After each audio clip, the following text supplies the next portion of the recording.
Hi అండి, namaste. Welcome to Adima creations. మామూలుగా మనం కేక్ ఫ్రాస్టింగ్కి, బ్రెడ్ స్ప్రెడ్కి బటర్ని యూస్ చేస్తుంటాం కదండి.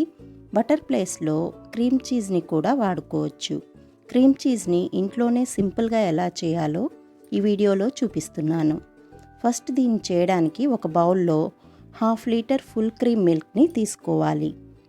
1 మీడియం సైజ్ నిమ్మకాయ రసాన్ని గింజలు తీసి పెట్టుకోవాలి. పాలను స్టవ్ మీద హై టు మీడియం ఫ్లేమ్లో పెట్టి బాయిల్ చేసుకోవాలి. పాలు బాయిల్ అయ్యి పొంగొస్తున్నప్పుడు స్టవ్ని లో ఫ్లేమ్లో పెట్టి పాలను గరిటెతో తిప్పుతూ నిమ్మరసాన్ని కొంచెం కొంచెం యాడ్ చేసుకోవాలి.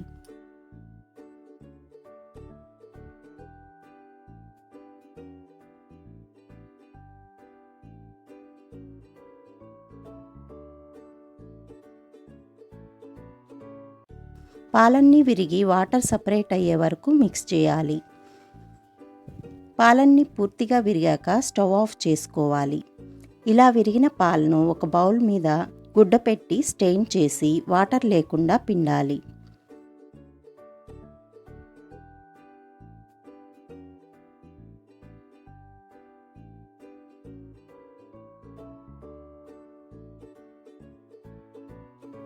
బౌల్లోకి వచ్చిన వాటర్ని వంచేసి మళ్ళీ 2 టైమ్స్ వాటర్తో క్లీన్ చేసుకోవాలి. ఇలా 2 టైమ్స్ క్లీన్ చేస్తే నిమ్మరసం స్మెల్ కానీ టేస్ట్ కానీ రాకుండా ఉంటుంది.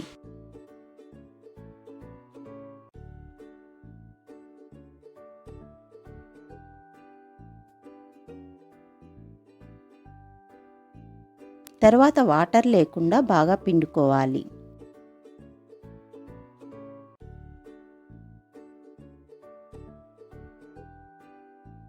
ఇప్పుడు మిక్సీ జార్లో పాల విరుగును వేసి కొంచెం వాటర్, కొంచెం సాల్ట్ యాడ్ చేసి క్రీమీ టెక్స్చర్ వచ్చే వరకు గ్రైండ్ చేసుకోవాలి.